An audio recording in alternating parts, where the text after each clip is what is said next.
D'un côté, la Volkswagen, la voiture de Monsieur Tout-le-Monde. De l'autre, la Porsche, la préférée des élites. Face à Volkswagen, géant de l'industrie automobile, Porsche fait figure de petite entreprise. Et pourtant, depuis 2008, elle tente d'avaler Volkswagen. Volkswagen est la cible d'une OPA. L'attaquant n'est autre que la petite marque de voitures de luxe. Des milliers d'emplois sont en jeu. L'Allemagne retient son souffle, car il s'agit d'une guerre économique. D'un duel entre Porsche et Volkswagen. David contre Goliath.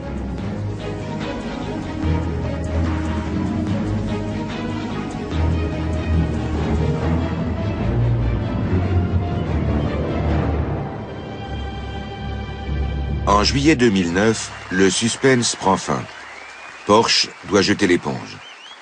Le personnel presse Wolfgang Porsche, président du conseil de surveillance, de l'informer de la suite des événements. Verlassen Sie sich auf mich. Der Mythos Porsche lebt und wird nie untergehen. Danke.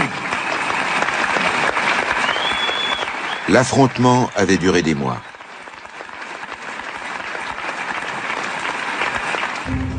L'adversaire de Wolfgang Porsche, c'est lui, Ferdinand Piëch. Il a passé 8 ans à la tête de Volkswagen. Il est sans doute le patron de l'automobile le plus puissant d'Europe. C'est un tacticien redoutable, un excellent stratège, et c'est un technicien. C'est peut-être ce qui explique certaines de ses options stratégiques. Il ne pardonne aucune erreur. Ferdinand Piëch et Wolfgang Porsche. Ils sont les personnages principaux de cette guerre économique que se livrent Volkswagen et Porsche. Mais ils sont aussi cousins, puisqu'ils sont tous les deux des petits-fils du célèbre Ferdinand Porsche. Les cousins Ferdinand Piëch et Wolfgang Porsche. Le combat entre Porsche et Volkswagen est aussi une affaire de famille. C'est une histoire d'une extraordinaire ampleur. La famille est immense. Elle est historiquement liée à l'industrie automobile européenne et mondiale.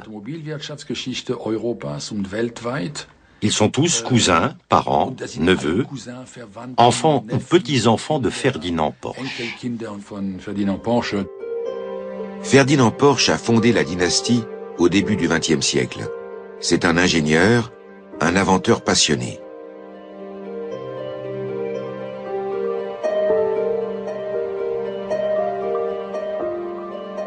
La compétition automobile l'a fait définitivement passer à la postérité. Au milieu des années 30, son nom est sur toutes les lèvres. Ses bolides remportent pratiquement toutes les courses.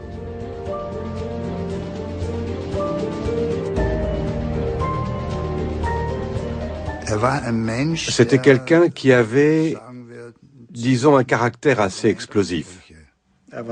Comme tous les génies, il n'était pas toujours facile à vivre.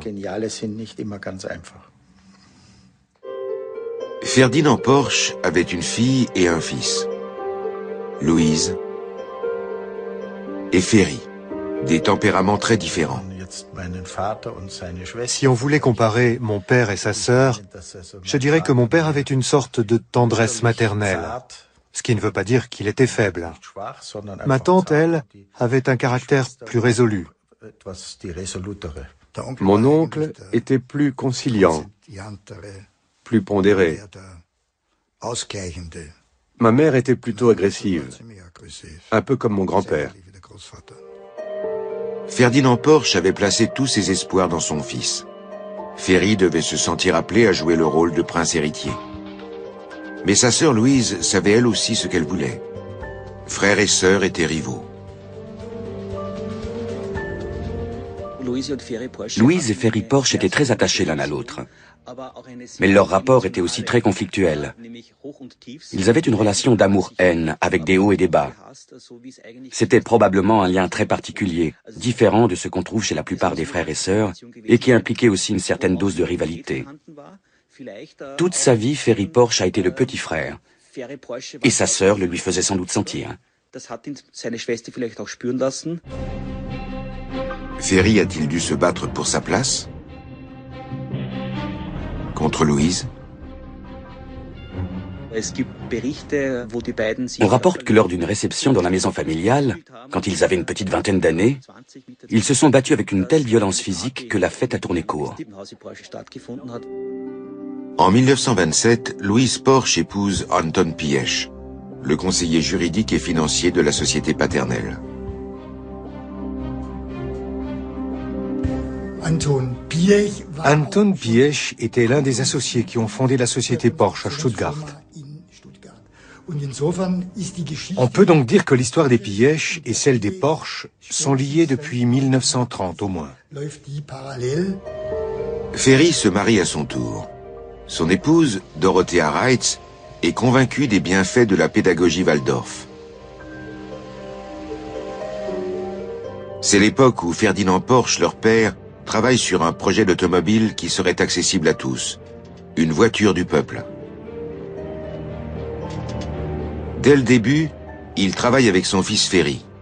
Les deux hommes élaborent différents prototypes. Leur client potentiel est le régime nazi, qui voit en cette voiture un instrument de mobilisation populaire. Hitler reçoit Ferdinand Porsche et le charge de développer la Volkswagen, littéralement la voiture du peuple. En 1936, les Porsche construisent à Stuttgart une fabrique destinée à tester les prototypes produits en petite série. C'est le berceau des usines Porsche actuelles. Père et fils forment une équipe bien rodée. Ferry Porsche dirige les essais. La Volkswagen de Stuttgart pourrait bientôt être fabriquée en série. Mais pour cela, il faudrait une usine plus importante et le soutien d'Hitler.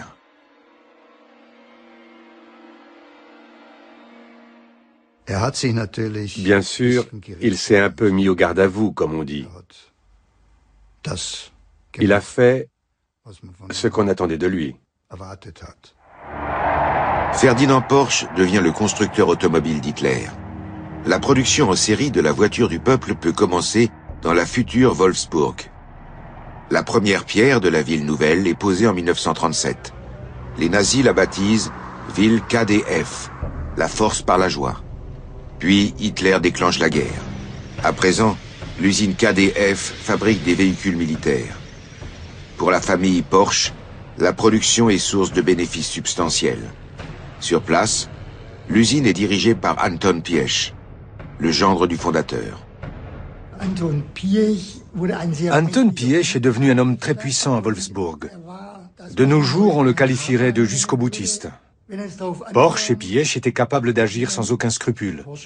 Ils ont eu recours au travail obligatoire, ils ont fait réquisitionner des travailleurs forcés et plus tard des prisonniers juifs.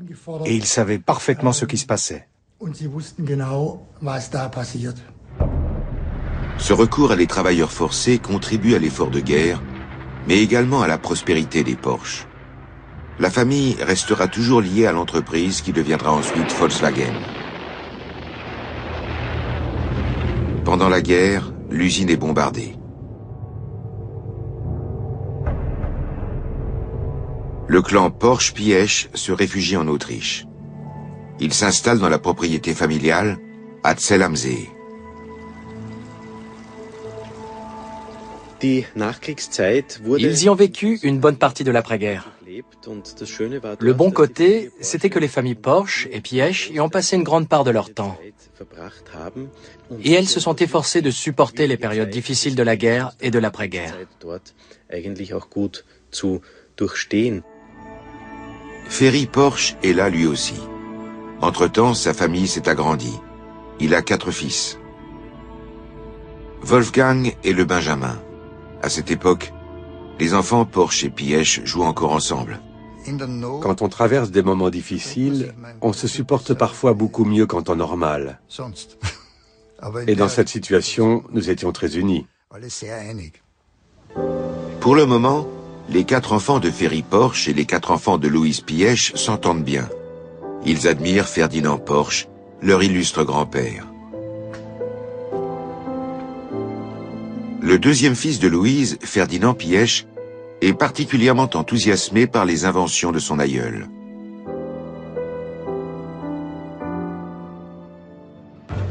Mais après la guerre, ce dernier intéresse aussi les occupants français. Il convoque Ferdinand Porsche avec son fils Ferry et son gendre Anton Piëch à Baden-Baden, soi-disant pour discuter de l'avenir du constructeur. Mais le projet tourne court. Ils étaient en train de dîner quand les services secrets français ont fait irruption et les ont arrêtés en leur reprochant d'avoir fait subir de mauvais traitements à des travailleurs forcés français et volé des procédés appartenant à la société Peugeot. Et cela pour le compte de l'usine KDF. On ne saura jamais si les accusations portées contre Ferdinand Porsche et son gendre étaient fondées. Quoi qu'il en soit, les deux hommes passent près de 2 ans derrière les barreaux. Quant à Ferry Porsche, il est rapidement relâché. Après sa libération, Ferry Porsche a commencé à fabriquer une nouvelle voiture.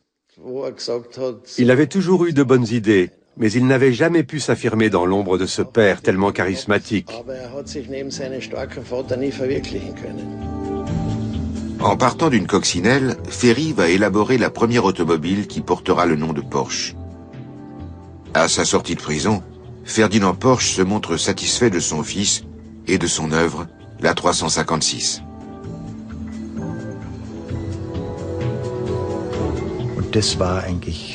Ça a un peu été son brevet de maîtrise qui lui a permis de sortir de l'ombre. Peu après la guerre, la ville KDF est rebaptisée Wolfsburg et l'usine détruite et reconstruite sous le nom d'usine Volkswagen. Mais la famille Porsche-Piëch entend faire valoir ses droits, car selon elle, Volkswagen et Porsche sont indissociablement liés. Quand l'usine Volkswagen a recommencé à tourner, Ferry Porsche s'est adressé au tout nouveau PDG et lui a dit « C'est nous qui avons les droits sur la Volkswagen. C'est nous qui l'avons mise au point, c'est notre idée. Alors maintenant, qu'est-ce qu'on fait ?» Ferry Porsche passe un marché. Pour chaque coccinelle vendue, 5 marques sont reversées à la famille. Et ce aussi longtemps que le modèle sera fabriqué. Les royalties tomberont pendant des décennies. De plus, la famille Porsche-Piëch obtient l'exclusivité de la vente des Volkswagen en Autriche. Le patriarche meurt en 1951. Son fils Ferry s'est sans doute vu dans le rôle du successeur légitime. N'est-ce pas lui qui a fabriqué la première voiture à porter le nom de Porsche ? Mais son père en avait décidé autrement. À l'ouverture du testament après la mort de Ferdinand Porsche, tout le monde a manifestement été très étonné. Il ne désignait pas Ferry comme légataire et responsable de la société, mais avait réparti son héritage à parts égales entre sa fille Louise Piëch et son fils Ferry Porsche, sans spécifier lequel des deux devait tenir les rênes. Le ver est dans le fruit. La concurrence entre les Porsche et les Piëch durera des décennies. Pour l'instant, ils arrivent sans heurts à trouver des arrangements. Ferry et Louise. Il y avait aussi une certaine séparation des pouvoirs. Alors que ma tante fondait et dirigeait la société en Autriche, mon père faisait de même à Stuttgart. Rétrospectivement, je dirais que ce n'était peut-être pas si mal, parce que chacun avait son territoire et sa mission, et qu'il y avait une certaine distance entre les deux. Ferry Porsche est le constructeur de la famille. À Stuttgart, il fabrique des voitures de course, comme son père. Il agrandit les locaux. Porsche devient une petite usine, où le modèle qu'il a mis au point, la Porsche 356, est fabriqué à la chaîne. À Salzbourg, le pouvoir est entre les mains de la famille Piëch, c'est-à-dire de Louise, la sœur de Ferry, et de son mari Anton.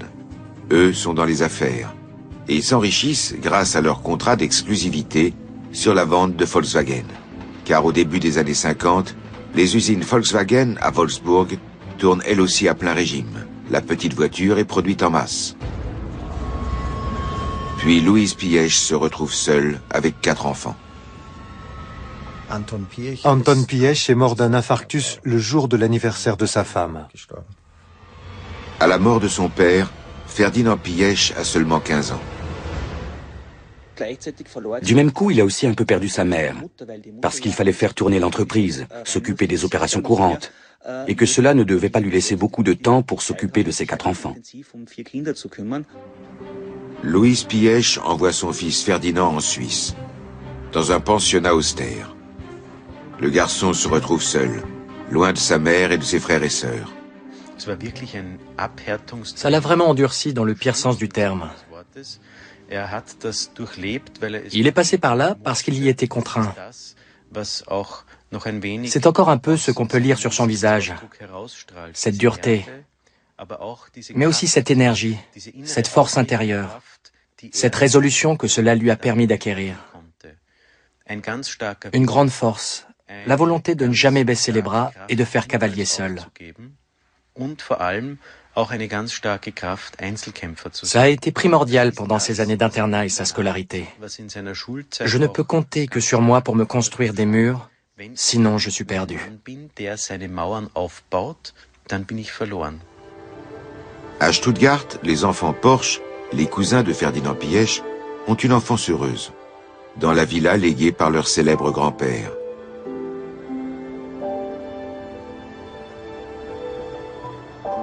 C'est un monde intact, avec un jardin et un chien. Les Porsche sont fiers de leur vie de famille et n'hésitent pas à prendre la pose devant les caméras. Pendant que leur cousin Ferdinand est éduqué à la dure, les enfants Porsche fréquentent l'école Waldorf de Stuttgart, où on ne leur apprend pas à réprimer leurs sentiments, mais où on les encourage à exercer le libre épanouissement de leur créativité. Mon père partait de bonne heure. Il rentrait le midi, faisait 10 minutes de sieste après déjeuner, buvait un café, repartait au travail et ne rentrait pas avant 7h, 7h30 du soir.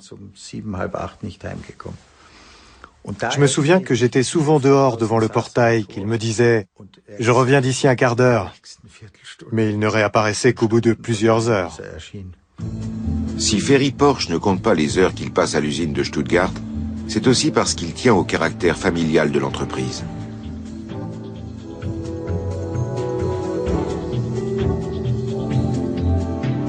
Chez Volkswagen, la situation est radicalement différente. C'est une société par action. Au début des années 60, elle emploie 70 000 personnes. L'usine de Wolfsburg devient l'un des moteurs du miracle économique allemand.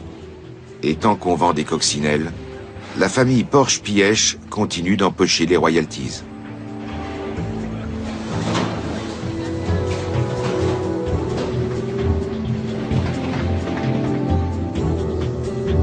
À Stuttgart, la petite entreprise de voitures de sport dirigée par Ferry conserve un lien direct avec Volkswagen. Le bureau d'études Porsche développe sans cesse de nouveaux modèles pour l'usine de Wolfsburg. Quant à la voiture qui porte le nom de la firme, la Porsche 356, elle est devenue un incontournable de la jet-set des années 50. Ferry Porsche a mis l'entreprise sur les rails. À Salzbourg, en Autriche, sa sœur Louise Piëch est une figure de la bonne société. Elle fait prospérer l'entreprise. Il y a bien longtemps que la commercialisation et l'exclusivité sur les ventes de Volkswagen génèrent d'énormes bénéfices, bien supérieurs à ce que rapporte la production de Porsche. La branche Piëch veut donc participer aux décisions prises à Stuttgart. Entre Louise et son frère, il y a de l'eau dans le gaz. Nous avions remarqué que Louise Piëch avait son mot à dire à chaque fois qu'il y avait une décision importante. Et aussi, quand nous demandions à Ferry Porsche quelle orientation il fallait suivre, il disait « Il faut que j'en parle avec Louise pour savoir ce qu'elle en pense ». Mais à la différence de leur père, Ferry et Louise veulent régler leur succession de leur vivant.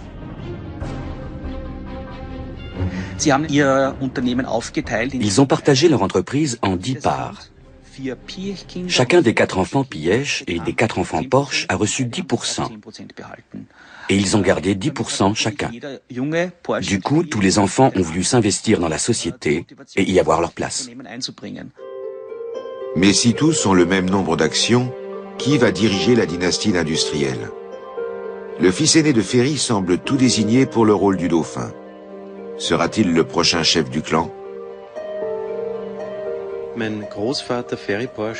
Mon grand-père, Ferry Porsche, a pris le risque. Il a dit « Je mise sur mon successeur, Ferdinand Alexander. Je suis sûr qu'il saura développer quelque chose de personnel qui sera porteur d'avenir. » Ferdinand Alexander Porsche, formé à l'école Waldorf et designer, arrivera-t-il à s'imposer? Car l'entreprise accueille bientôt un nouvel ingénieur, son cousin Ferdinand Piëch. Comme tous les membres de la famille, il possède lui aussi 10% de la société.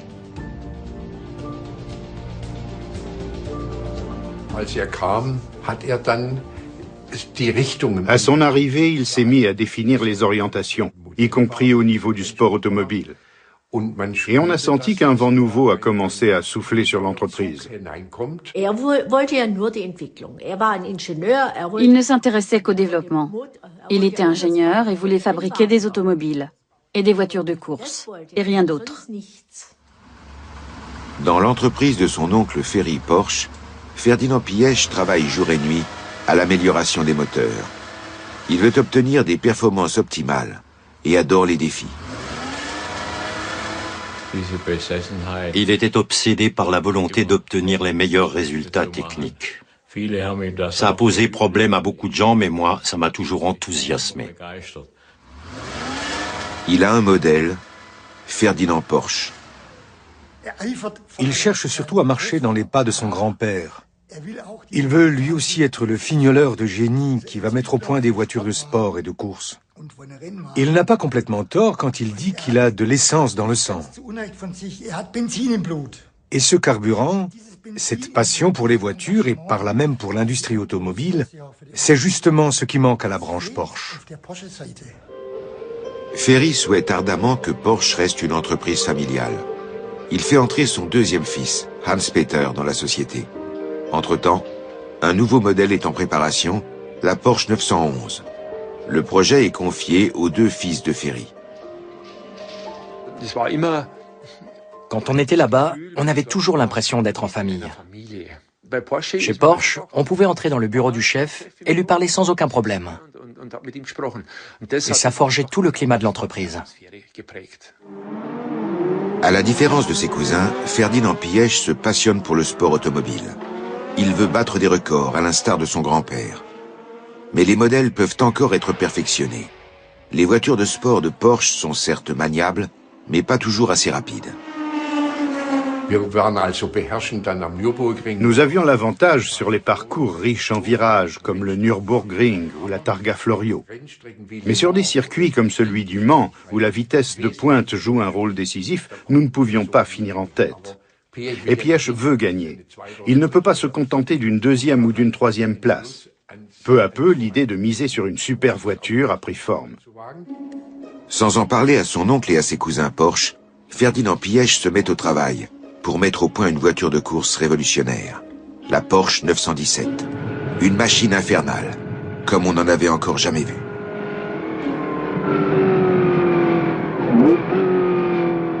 Le jeune ingénieur veut prouver sa valeur aux yeux du monde. À l'image de sa mère, Louise Piëch, il a un caractère bien trempé. Il n'est pas homme à faire des compromis. Il fallait des gens comme Ferdinand Piëch et sa mère, qui n'étaient évidemment pas étrangères à tout ça, pour dire « Nous prenons le risque ». Car c'était un risque.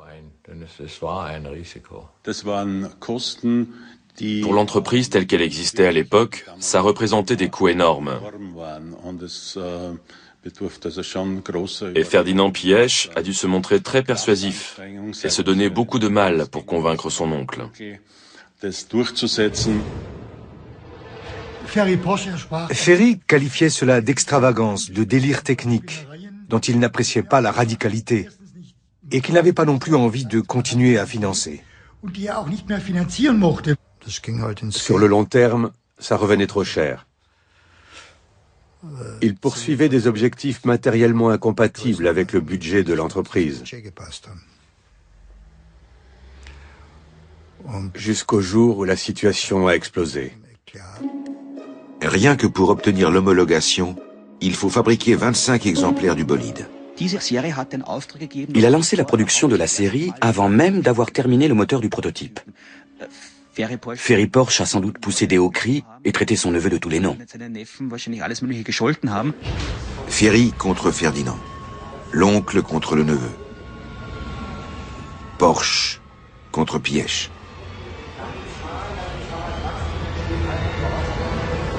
Ferdinand Piëch a simplement démarré avant tout le monde, en mettant toute la gomme. Il est peut-être allé un peu trop vite pour les Porsche. Les Porsche sont fiers de leur marque, mais aussi toujours un peu réservés. On n'est pas toujours obligé de montrer les dents et d'étaler tout ce qu'on peut faire.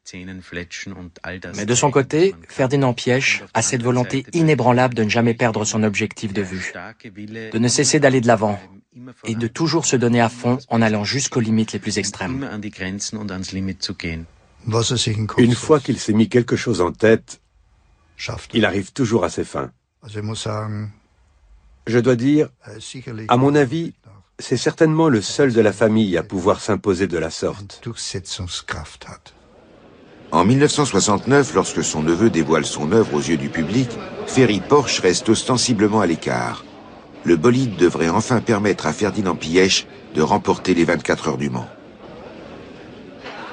25 Stück, das schreibt das Reglement vor. Damit können wir eben in die Klasse über 3 Liter vorrücken und haben damit eine wesentlich bessere Waffe für ein Gesamtklassement in Le Mans.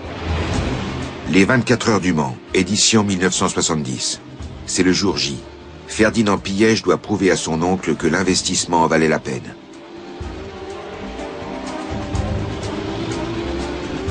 L'équipe Porsche va-t-elle gagner? La voiture de Ferdinand Piëch sera-t-elle la plus rapide? Ou son oncle Ferry se verra-t-il conforté dans l'idée que la Porsche 917 n'était qu'un investissement à perte?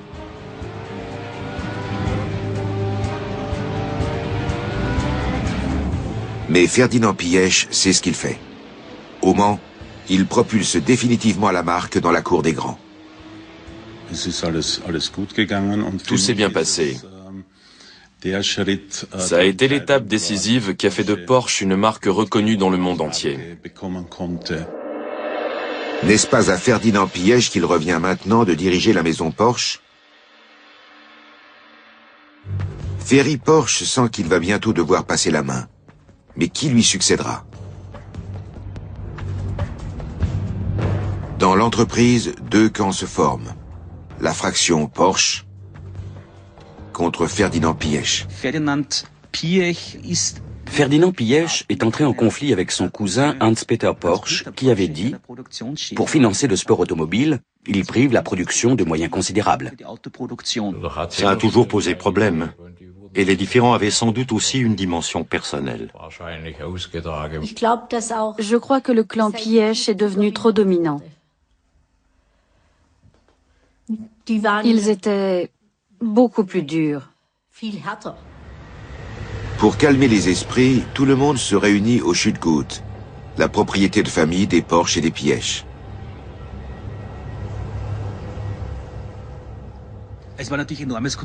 Bien sûr, le potentiel de conflit était énorme.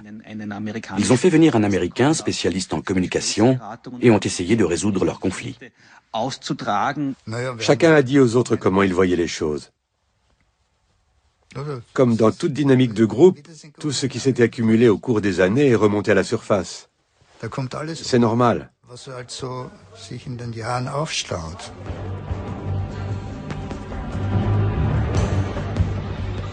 Et c'est l'affrontement. Les Porsche contre les Piëch. Au final, tout le monde avait des griefs envers tout le monde. Bien entendu, Ferry voulait conserver son statut de chef de clan. Mais visiblement, son neveu Ferdinand Piëch était soutenu par sa mère sur des points décisifs. Elle voulait que les Piëch soient représentés à Stuttgart. Le conflit s'est envenimé. Pour se débarrasser de son neveu, Ferry n'avait sans doute pas d'autre solution que de séparer la famille de l'entreprise. Ferry Porsche doit faire le deuil de son rêve d'entreprise familiale.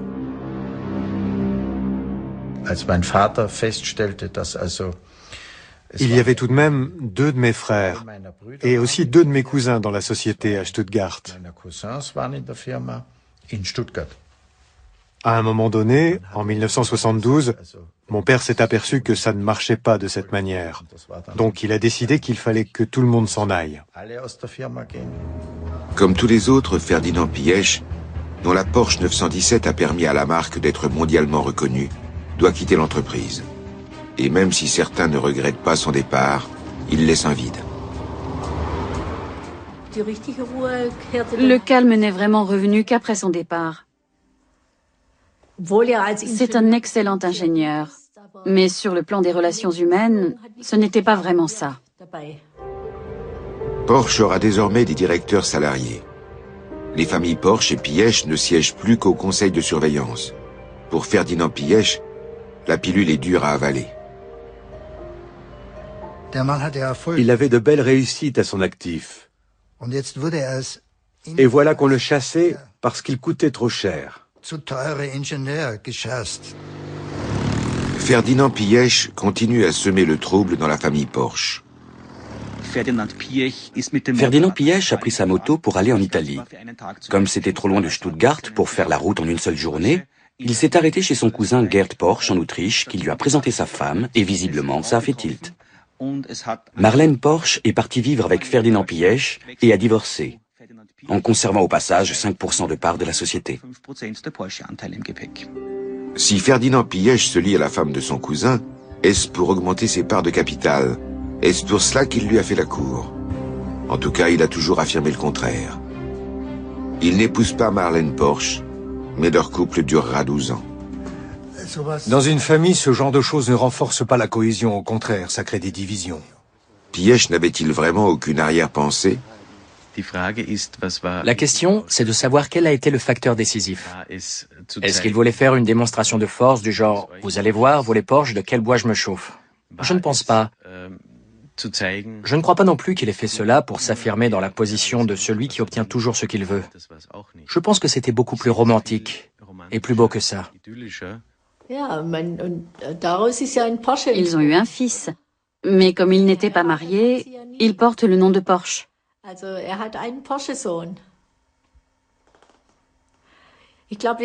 Je crois que le plus grand problème de Ferdinand Piëch, c'est qu'il n'avait pas le bon nom de famille. Pendant ce temps, Volkswagen continue de croître. La firme de Wolfsburg devient un grand groupe industriel qui comprend de nombreuses marques, dont Audi. Pour Ferdinand Piëch, c'est l'étape suivante. Chez Audi, il fait rapidement carrière. Il veut se débarrasser de sa réputation de gaspilleur de fonds. Monsieur Piëch était un ingénieur talentueux, qui avait certainement l'ambition de suivre la même voie que son oncle, d'arriver aussi loin que lui. Et sur différents plans, aussi bien en tant qu'ingénieur que comme entrepreneur. Quand je suis arrivé chez Audi, je crois que je peux le dire. Il m'a annoncé « Je considère que mon devoir est aussi d'augmenter le patrimoine ». Chez Porsche, à Stuttgart, l'entreprise continue de tourner, mais sans la famille. Les fils vivent de leur rente et ne sont plus présents dans l'entreprise qu'en tant que membres du conseil de surveillance. Il arrive pourtant que le plus jeune, Wolfgang Porsche, fasse un tour dans l'entreprise. Wolfgang Porsche était un membre de la famille très discret. Il venait de temps en temps sur le circuit, mais juste comme spectateur. Il restait totalement en retrait, ne se mêlant pas des affaires. Pourtant, tout ça l'intéressait beaucoup. Et puis bien sûr, il aimait assister aux soirées. Un homme très ouvert et très joyeux. Wolfgang Porsche vit de ses rentes, celles que lui vaut son nom de famille. Il n'a pas vraiment besoin de travailler. Les chroniqueurs mondains l'adorent. Pendant ce temps, Ferdinand Piëch continue patiemment son ascension chez Audi. Veut-il se prouver et prouver à la famille qu'il est le seul à être capable d'assumer l'héritage de son illustre grand-père?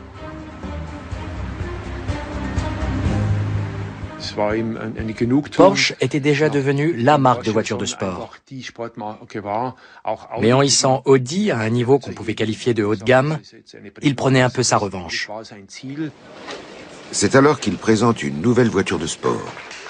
Est-ce une Porsche déguisée en Audi? Piëch aime la concurrence. Il aime donner le ton et montrer aux autres comment il faut s'y prendre. Pour Porsche, cette voiture de sport signée Audi est une véritable provocation.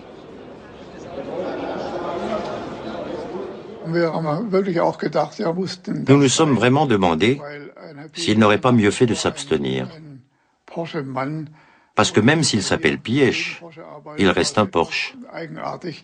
Alors c'était plutôt bizarre qu'il travaille contre l'entreprise familiale. En même temps, ça nous a incité à continuer de développer ce genre de voiture. Et nous avons toujours réussi à bien nous tenir face à Audi.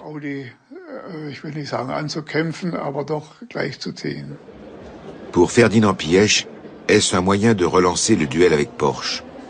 Pourquoi agit-il seul, sans parler de ce qu'il fait? Ich empfinde nicht, dass ich mit anderen nicht kommunizieren kann, aber es gibt Menschen, mit denen will ich nicht kommunizieren. Und die beklagen sich dann über meine mangelnde Kommunikation. Das ist aber nichts Ungewolltes. Les Porsche sont sur la défensive. L'attaque, ce n'est pas leur métier. Dans l'industrie automobile, c'est à présent Ferdinand Piëch qui donne le là.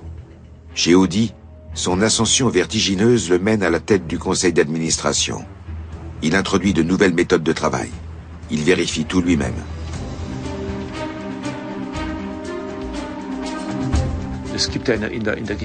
On ne connaît pas d'autres marques de moyenne gamme qui s'est hissée à la catégorie haut de gamme. L'évolution de Audi est un véritable cas d'école. Chez Audi, Ferdinand Piëch prouve que, comme à l'époque où il était chez Porsche, il a toujours une longueur d'avance. Ja, etwas schneller, macht etwas mehr Spaß. Chez Porsche, au contraire, rien ne bouge, ou presque. La décision de Ferry à la tête du conseil de surveillance et la frilosité des dirigeants plongent l'entreprise dans une crise profonde. Les ventes sont mauvaises. La faillite menace.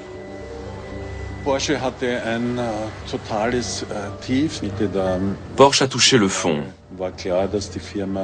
Au milieu des années 80, il était clair que la survie de l'entreprise était sérieusement menacée.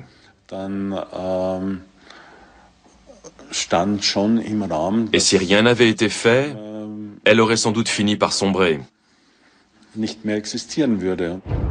Pourtant, il y avait bien un homme capable de redresser la situation. Un membre de la famille. L'espace d'un instant, on aurait pu croire que le différend entre Ferry Porsche et son neveu Ferdinand Piëch pouvait être réglé. On a demandé à Ferdinand Piëch de sauver l'entreprise. Ça vous donne une idée de la gravité de la situation. Ça allait totalement à l'encontre de la décision qui avait été prise en 1971. À l'époque, Piëch avait dû quitter Porsche. Et maintenant, il n'a pas l'intention de revenir en arrière. Je pense que M. Piëch avait une stratégie personnelle très claire. Il se disait qu'il serait un jour président du groupe Volkswagen. Et qu'il en ferait alors quelque chose de plus grand qu'à l'époque où le groupe n'était que dans le sillage de la coccinelle. Il avait la même ambition que son grand-père. Il voulait que tout soit réuni, que Volkswagen, Porsche et Audi ne forment qu'une seule et même famille. C'était ça sa vision. Et de fait, en 1993, Ferdinand Piëch devient président de Volkswagen, c'est-à-dire numéro 1 de l'entreprise fondée par son grand-père Ferdinand Porsche. Ferdinand Piëch triomphe. L'ingénieur est à présent un baron de l'automobile. Il maîtrise les affaires et les chiffres, et devient un maître en matière de jeu de pouvoir.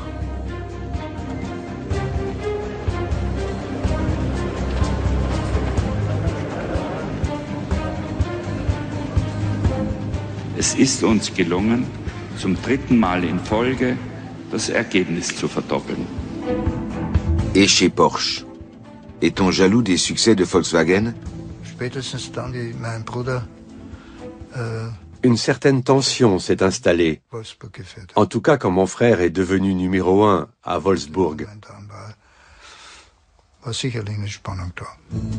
Les Porsche doivent relever le défi. La famille, qui ne dirige plus son entreprise elle-même, nomme à sa tête un manager de très haut rang.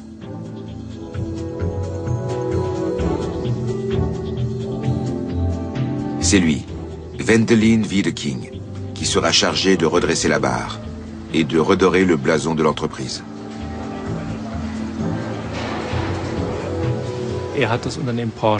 Il a sauvé l'entreprise qui était menacée de faillite et a fait de Porsche le fabricant automobile le plus prospère et le plus rentable. Le nom de Porsche a retrouvé son prestige.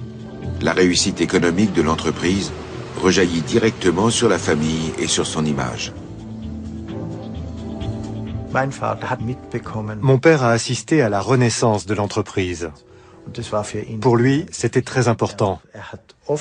Il disait souvent qu'il était très satisfait que Wiedeking soit si compétent et que tout soit reparti dans le bon sens. Une fois encore, le clan est tiré d'affaire. On peut recommencer à faire la fête. Le clan Porsche reste une communauté soudée. Wendelin Wiedeking fait maintenant presque partie de la famille, dont il est l'arme la plus efficace. Ferry Porsche et sa sœur Louise Pièche meurent à quelques mois d'écart. La lutte pour le pouvoir reprend alors de plus belle. Nous sommes en 1999. Chez Volkswagen, Ferdinand Piëch est le patron le plus puissant de l'histoire automobile allemande. Mais il ne contrôle pas entièrement Porsche. Il se voit certainement comme le seul membre du clan qui soit capable de prendre la relève et peut-être de surpasser son prédécesseur. Mais dans cette galaxie de l'automobile, il est un autre patron comblé, Wendelin Wiedeking, le directeur de Porsche. Il a épuisé de nombreuses possibilités de croissance. Les caisses sont pleines et avec Wolfgang Porsche, il échafaude un nouveau plan.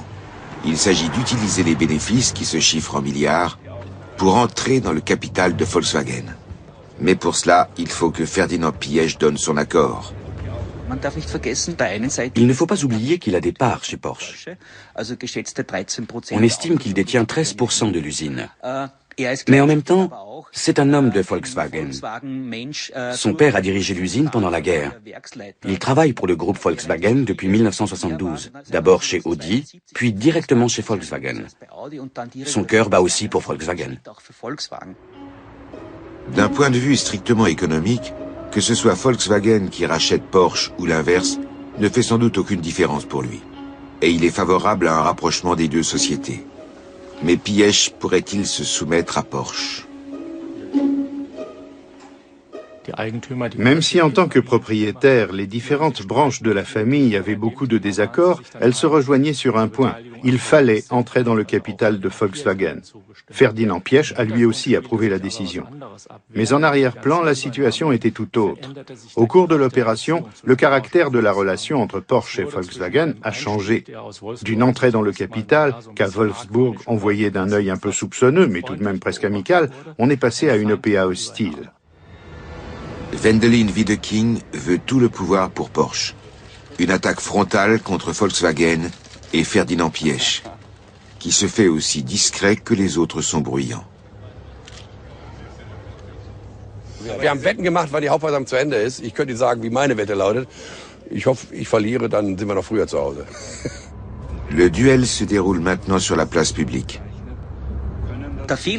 Ce que Ferdinand Piëch a reproché à Wendelin Wiedeking, c'est d'avoir transformé la fusion amicale entre deux entreprises qui, selon lui, étaient parfaitement logiques, en une OPA hostile, et d'avoir eu une attitude effroyablement arrogante que les gens de Volkswagen ont interprétée comme s'il leur avait dit « Nous vous rachetons, et maintenant, les patrons, c'est nous ».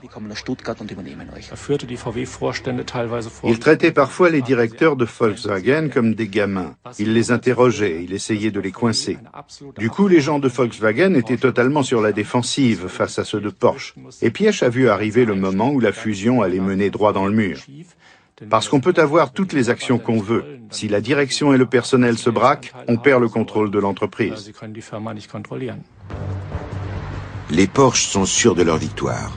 La tentative de rachat se mue en lutte pour le pouvoir, et leur clan se voit déjà dans le rôle du vainqueur.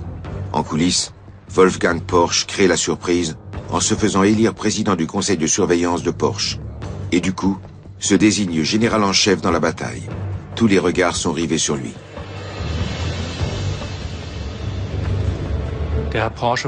Tout à coup, Wolfgang Porsche s'est retrouvé en première ligne. Il avait sa photo en couverture du Manager Magazine, ce qui aurait été impensable auparavant. Partout, on s'adressait à lui comme au monsieur Porsche qui participait à cette grande fusion. Pendant des semaines, l'Allemagne suit le duel entre Porsche et Volkswagen. Les enjeux sont considérables. Wolfgang Porsche va-t-il enfin se servir de son nom pour prendre le pouvoir ?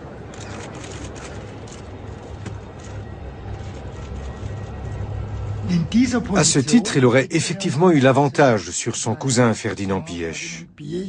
Et il aurait alors pu lui dire ce qu'il avait à faire à Wolfsburg.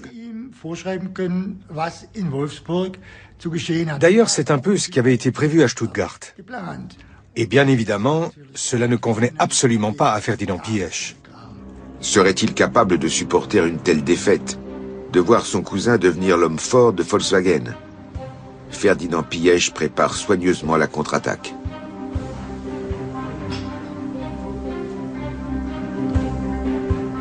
Ferdinand Piëch est un fin stratège. Pour lui, l'économie, c'est un peu comme la guerre. Et à la guerre, presque tout est permis, y compris les coups bas. Comme par exemple malmener ouvertement un cousin. En l'occurrence, il a été très incorrect vis-à-vis des autres membres du conseil de surveillance, ses cousins, et du président Wolfgang Porsche, en prévenant juste avant une réunion importante qu'il n'y assisterait pas. Piëch bloque ainsi des décisions cruciales. La manœuvre est habile. Est-ce sa manière de faire sentir à son cousin que la famille Porsche ne peut rien faire sans lui, le président du conseil de surveillance du groupe Volkswagen? Pour la famille Porsche, cela dépassait les bornes.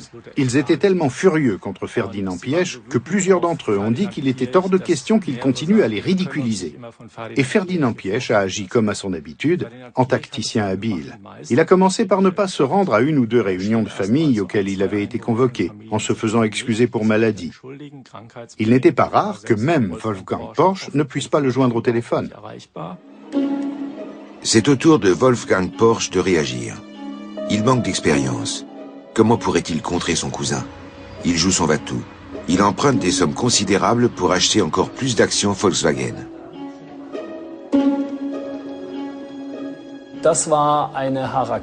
C'était suicidaire.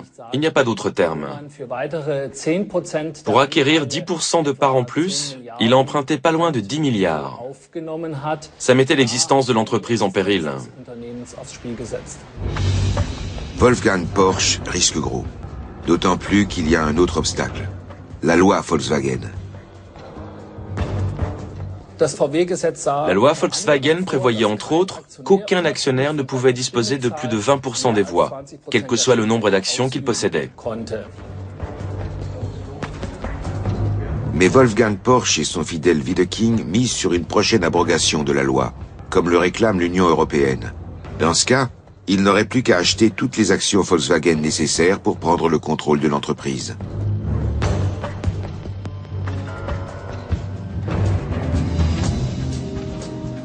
Ferdinand Piëch doit parer l'attaque.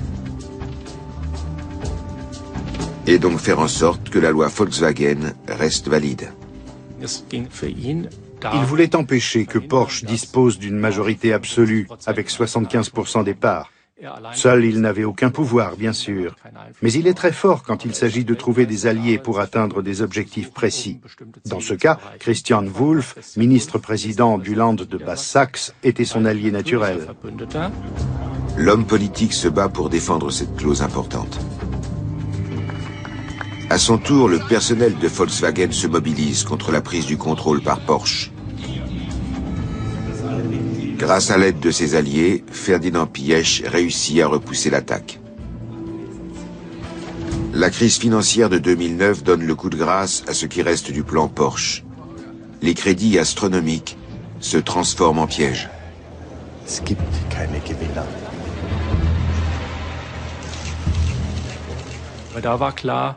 Il était clair que Porsche n'était plus le chasseur, mais le gibier. Porsche a dû aller quémander de l'aide au groupe Volkswagen, qui accorda un crédit relais de plus de 700 millions d'euros. Les rapports de force s'étaient inversés de façon spectaculaire. Ce n'était pas Porsche qui contrôlait Volkswagen, mais Volkswagen qui présidait à la destinée de Porsche.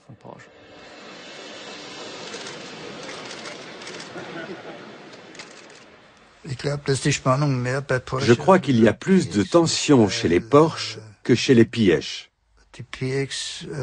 Parce qu'en fin de compte, les Piëch ont un peu mieux réussi que les Porsche. Et que ça a créé une sorte de rivalité.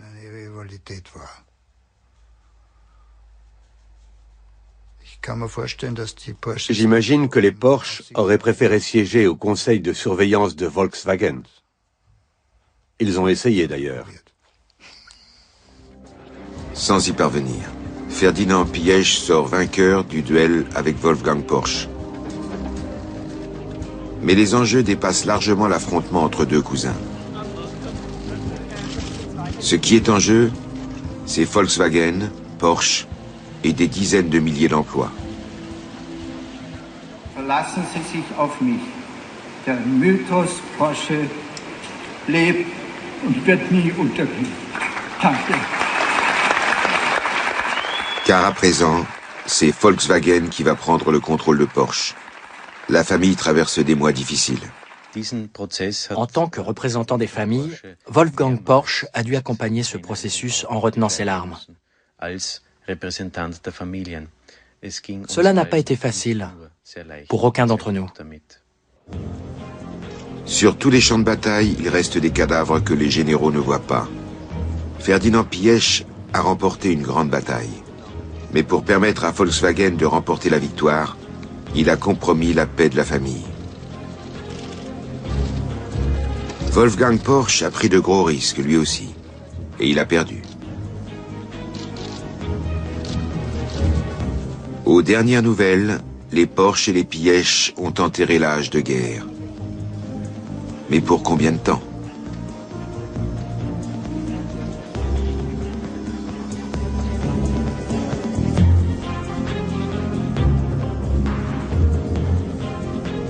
Restez avec nous pour la suite de nos programmes. Dans un instant, l'histoire révélée de la dynastie Quandt qui bâtit sa fortune en collaborant avec le régime nazi.